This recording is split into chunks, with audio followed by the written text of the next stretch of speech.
अस्सलाम वालेकुम साथियों, टिप ऑफ द डे के साथ हाजिर हैं। तो कल हम किचन की कोने वाली जो अलमारी है, जो पेंट्री सी है, उसको साफ कर रहे थे। तो उसमें दो चार चीज़ें हमें ऐसी भी दिखाई दी जो हमारी गार्डनिंग के काम भी आती हैं।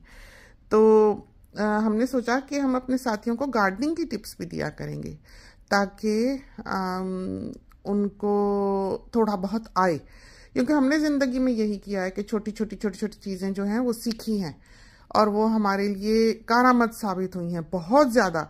जैसे कि जो सामने आपको ये कॉनिफर्स दिख रहे हैं, इसको मोर पंख कहते हैं। इसी की तरह का मिलता जुलता पौधा जो सरू का भी होता है, सर्व जिसको कहते हैं, और ये मोर पंख है, उसी तरह का है। और इसको कॉनिफर कहते हैं इंग्लिश में।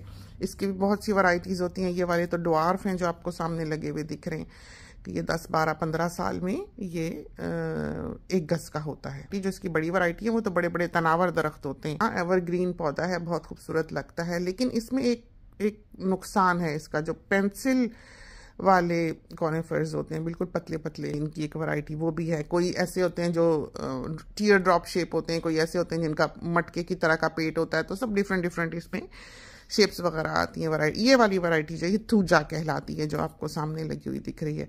तो ये अमूमन लोग जो हैं इनको लाइन में लगाते हैं, और ये हमने कभी लगाए नहीं थे जिंदगी में, इसलिए कि इनमें से बाज़ औक़ात एक दो जो है मर जाते हैं, या आधा पौधा खड़ा खड़ा मर जाता है, तो वो फिर किसी तौर पर बचाया नहीं जा सकता। तो ऐसे लगता है कि एक दांत टूटा हुआ है पूरी लाइन में से, तो वो हमें बुरा लगता था। जब हमने ये लगाए, खौफ से ही लगाए कि ये ना हो ये ना हो, और वही होने लगा कि छोटे छोटे ये भी पौधे थे, कोई 1-2 साल बाद ही मरने लग गए। कोई एक मर जाए ओवरनाइट, दूसरा मर जाए, हर चीज़ हमने कर मारी, ना ही ये ठीक। फिर हमने सारी दुनिया में ढूंढा कि क्या वजह हो सकती है और इनका क्या इलाज है। ऐसा इलाज हमें चाहिए था जो हमारे दिल को लगे। तो फिर हमें पता लगा कि इनका क्या करना चाहिए, जो अब की दुनिया भी नहीं जानती। तो जब हमने देखा कि इनको कैसे बचाया जा सकता है, तो फिर उसके बाद से इनका कोई पौधा भी आज तक मरा नहीं है।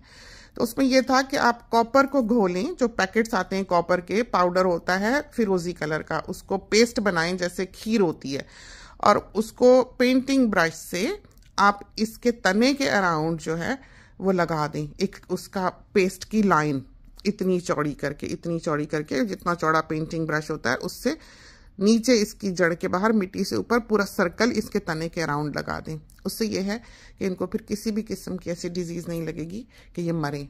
तो फिर ये चलते हैं। तो चाहे बीमारी लगे ना लगे, अपने से कॉपर का पैकेट खरीद के, बनिंग से भी मिल जाता है, हर जगह आपको मिल जाएगा। कॉपर उसको कहते हैं, लिखा हुआ भी कॉपर होता है। उसको इस तरह से पेस्ट की तरह, फेंटे हुए दही की तरह घोल के, या ज़रा सा पतला कर लें बेशक उससे, क्योंकि फिर वो बहुत ज़्यादा यूज़ हो जाता है। एक सर्कल जो वो